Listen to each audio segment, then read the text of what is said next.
Good morning students, welcome to PVN online classes. Today we'll do the question number 5 exercise 8.2. Okay? अब ये question में क्या है, इन a parallelogram ABCD parallelogram है, उसकी प्रॉपर्टीज मैंने आपको बताई है। ऑपोजिट साइड्स क्या होती हैं, उसकी इक्वल होती है और पैरेलल होती है। E and F are the mid points of sides AB and ED। अब ये जैसे E है AB की साइड और F जो है वो कहाँ पे है, CD की साइड है, मिड पॉइंट है। अब नेक्स्ट लाइन में show that the line segment क्या होते हैं, which have two end points. Okay, AF and EC, that is ये दो लाइन सेगमेंट है AF and EC trisect the diagonal BD। Trisect कर रहे हैं, जो डायगोनल है ना BD, इसको ट्राइसेक्ट कर रहे हैं। तो आपको मैं पता है ट्राइसेक्ट मतलब आपको ये बताना है DP is equal to PQ, that is DP is equals to PQ, PQ is equals to QB। Trisect, ठीक है। बाइसेक्ट मतलब डबल और ट्राइसेक्ट मतलब थ्राइस। DP, PQ और QB ये तीनों इक्वल बताने हैं आपको। चलिए शुरू करते हैं क्वेश्चन को। सबसे पहले हम लिखेंगे गिवन, और गिवन में क्या लिखते हैं कि जो हमें स्टार्टिंग में क्वेश्चन में से दिया होता है वो लिखेंगे। अब ये बोला इन अ पैरेललोग्राम ABCD, तो आप लिखोगे parallelogram ABCD, parallelogram, okay, ABCD।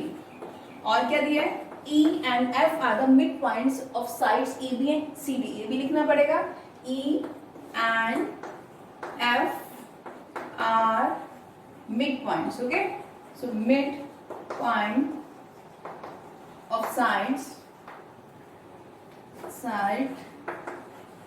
AB and CD। आपने यहाँ पे ये लिख दिया, आपको गिवन लिख दिया। अब टू प्रूफ लिखना है।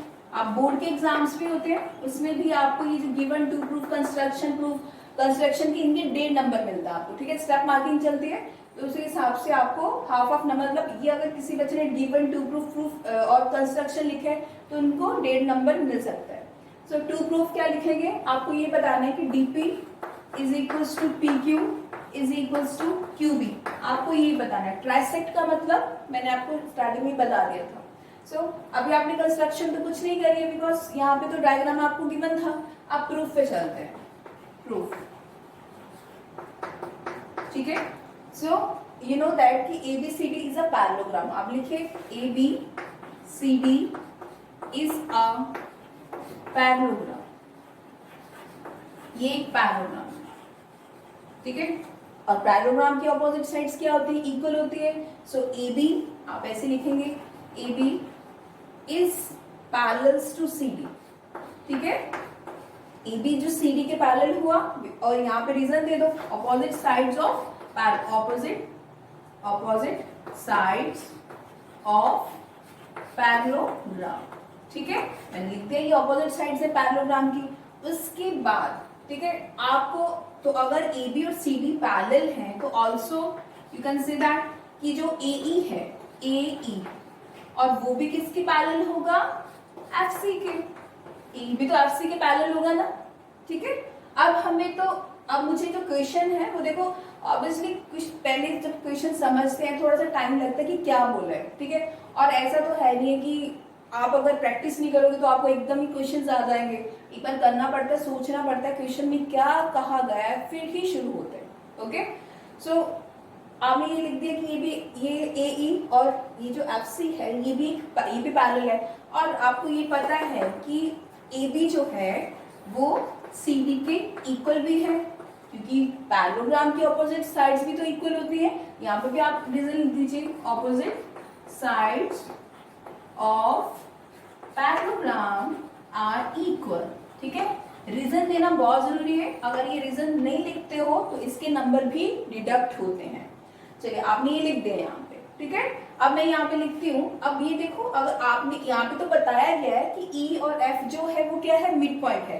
तो अगर मैं हाफ ऑफ AB कर दूं, सी मैंने AB का हाफ कर दिया और हाफ ऑफ CD कर दूं, ठीक है। अगर मैंने AB का हाफ कर दिया, आधा कर दिया, तो मेरे पास AE आएगा, बिकॉज E तो मिड पॉइंट है उसका।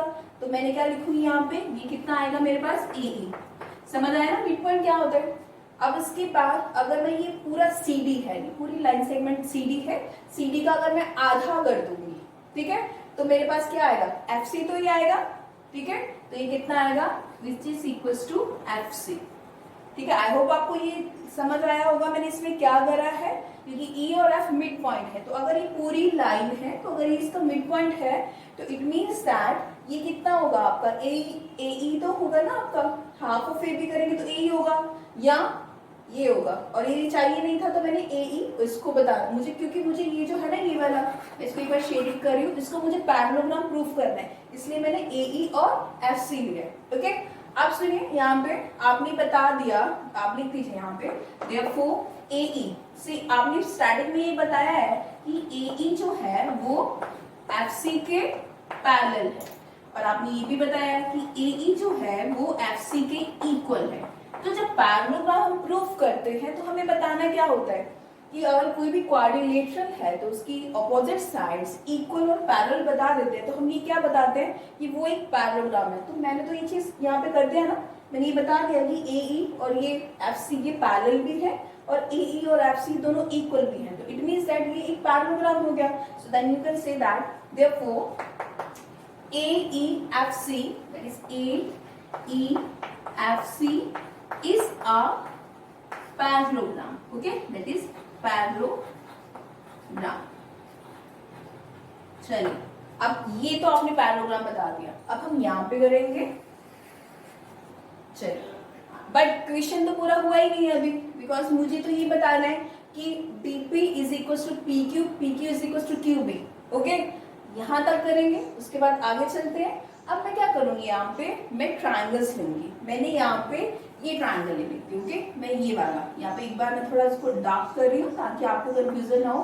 मैं लिखती हूँ इन ट्रायंगल APB। ओके, मैं लिखती हूँ यहाँ पे इन ट्रायंगल APB। क्लियर है? APB लिख दिया मैंने यहाँ पे, और यहाँ पे APB लिख दिया इन ट्रायंगल APB। सो आपको पता है कि APB में AP is parallel to, that is AP is parallel to EQ, लिख सकते हैं ना, AP is parallel to EQ। अब मैंने ये क्यों लिखा, AP और EQ मैंने क्यों लिखा है, ये दोनों पैरेलल क्यों है, क्योंकि अगर आपने इसको पैरेललोग्राम प्रूफ कर दिया तो उसकी अपोजिट साइड्स इक्वल और पैरेलल होंगी, तो you can say that as ये इसलिए, तो ये भी तो फिर ये और ये इसलिए पैरेलल है क्योंकि ये लाइन और ये लाइन भी पैरेलल है, then you can say that AF as AF is parallel to, see that AF is parallel to EC, है ना, AF is parallel to EC, क्योंकि आपने उसको पैरेललोग्राम प्रूफ कर दिया है। तो अगर ये लाइन और ये लाइन भी पैरेलल है तो इट मींस दैट ये लाइन और ये लाइन भी क्या होंगी, पैरेलल होंगी। Okay, so E is a mid, और चलिए ये तो आपने बता दिया यहाँ पे कि मैं ये बता सकती हूँ कि ये दोनों लाइन क्या है, पैरेलल है। और जब भी क्वेश्चंस करने हैं ना आपको मिड पॉइंट का नाम आता है, तो आपको मैंने दो थ्योरम्स करवाई थी, जब मैंने ये चैप्टर शुरू करवाया था मैंने आपको दो थ्योरम करवाई थी, एक तो मिड पॉइंट थ्योरम करवाई थी, एक उसका कन्वर्स करवाया था। ये दो ही थ्योरम है जो इस चैप्टर में इंपॉर्टेंट है काफी, कई बार एग्जाम्स में थ्योरम सॉल्व करने के लिए भी आ जाती है, प्रूफ करने के लिए आती है, और कई बार उनके बेस्ड क्वेश्चन तो वो आएंगे ही। ओके, सो वो एक बार जब भी क्वेश्चन करते हो एक बार ध्यान में रखना कन्वर्स ऑफ थ्योरम और मिड पॉइंट थ्योरम दोनों को। चलिए, अब यहाँ पे ई ट्राइंगल, ई वाले ट्राइंगल में APB, E is a midpoint, you can see that E is a midpoint on side, और बिल्कुल साइड बताना है, कौन सी साइड है, that is a side AB, यहाँ पे ये मिड पॉइंट है, आपने ये बता दिया। ओके, चलिए आपने कन्वर्स क्या करा था, उसका कन्वर्स ऑफ थ्योरम क्या था, चलो थोड़ा सा एक बार डायग्राम में फिर से आपको थोड़ा बता देती हूँ। ये था, ओके, सो यहाँ पे this is A, this is B and this is C। मैं ऐसे एक बार एग्जांपल लेके बता रही हूँ। तो आपको क्या था, अगर ये मिड पॉइंट है, ठीक है, तो इसको भी याद है यहाँ पे करके यहाँ, तो अगर ये मिड पॉइंट है तो ये भी क्या होगा, उसका मिड पॉइंट होगा। ये करा था ना आपने यहाँ पे थ्योरम में, but converse of mid point theorem. ठीक है, अब मैंने यहाँ लिख दिया कि E is a mid point, यहाँ पे in triangle that is APB में E is a mid point, similarly Q is a mid point. ठीक है, अगर E मिड पॉइंट है तो by the converse of mid point Q is a mid point of side PB। समझ आया? तो आप लिखोगे पहले E is a mid point of side BC, similarly by mid point theorem आप ऐसे लिख सकते हो, by mid point theorem, sorry by the converse, क्योंकि इसमें कन्वर्स करा ना मैंने, bye converse of mid point theorem. Okay, converse of mid point theorem, अगर हम कन्वर्ट्स करते हैं मिड पॉइंट थ्योरम का, सो क्यू बी तो क्या हुआ फिर उसका मिड पॉइंट हो गया ऑन साइड पी बी, समझ आया? सो therefore Q is midpoint on side that is PB, on side PB. चलिए अब मिड पॉइंट तो आपको पता ही है, अगर ये इसका मिड पॉइंट है इसका मतलब that is PQ is equals to QB होगा, PQ is equals to QB. चलिए you can P that is PQ is equals to QB. इसको आपको इक्वेशन नंबर 1 देना पड़ेगा. ओके, अब मैं एक एक पॉइंट को एकदम आपको ब्रीफ में इसीलिए बताती हूँ कि ताकि ज्योमेट्री बच्चों को बिल्कुल भी डिफिकल्ट ना लगे. और ज्योमेट्री में तो सिंपल थोड़े से रूल्स होते हैं जो एग्जैक्टली अगर पता हो तो आपके बिल्कुल भी नंबर नहीं डिडक्ट हो सकते. ज़ेब्रा में तो ये होता है कि हम कैलकुलेशंस में मिस्टेक कर देते हैं, कई बार मल्टीप्लाई में गलती कर देते हैं, पर ज्योमेट्री में ऐसा कुछ नहीं है. अगर आपको अच्छी तरह ज्योमेट्री आ जाए तो आपके नंबर कभी डिडक्ट होंगे ही नहीं. ओके, आपने यहाँ पे ये करा. अब मैं ये ट्रायंगल लूंगी, in triangle that is D Q C. Okay, now I will write in triangle D Q C. अब मैंने ये ट्रायंगल ले लिया, कौन सा? D Q C. अब F is a mid point on side C D, आपको ये लिखना पड़ेगा F is mid point. Okay, on side जो भी साइड पे हो, F is a mid point on side that is C D. आपने ये लिख दिया कि ये सी डी की साइड पे मिड पॉइंट है. ओके, आपने लिख दिया. और आप ये लिखिए कि P E that is P F is parallel to Q C, ये लिखना पड़ेगा P F is parallel to Q C. ठीक है, एज बिकॉज आप क्यों लिखोगे P F is parallel to Q C? और क्योंकि ए एफ और ई सी पैरेलल है. इससे पहले मैंने आपको बता दिया as A F is parallel to E C. यहाँ पे ऐसे लिख देंगे. ठीक है, अब मुझे यहाँ पे इरेज करना पड़ेगा यहाँ से, या आपने वीडियो को पॉज करके या रिज्यूम करके आप देख सकते हैं अच्छी तरह, कोई भी अगर आपको डाउट हो तो. ठीक है, मैं इतना इरेज करूंगी. मैंने ये लिख दिया कि P F is parallel to Q C, क्योंकि यूज किया. अब हमने यहाँ पे देखो ऐसे यहाँ पे तो लिखा था मैंने. ओके, अब आपने लिख दिया A is a mid point. अब आपने यहाँ पे लिखा कि F is a mid point, मैंने यहाँ लिखा है ना F is a mid point और साइड सी डी, और ये दोनों लाइन पैरेलल है. तो बता converse of mid point theorem से by converse of mid point theorem. तो मिड पॉइंट थ्योरम का जो कन्वर्स था वो क्या था हमारे पास कि अगर एफ मिड पॉइंट है, सी अगर यहाँ पे एफ मिड पॉइंट है यहाँ पे इस ट्राइंगल डी क्यू सी, तो इसका मतलब पी भी क्या होगा? मिड पॉइंट होगा. therefore P is midpoint on side DQ.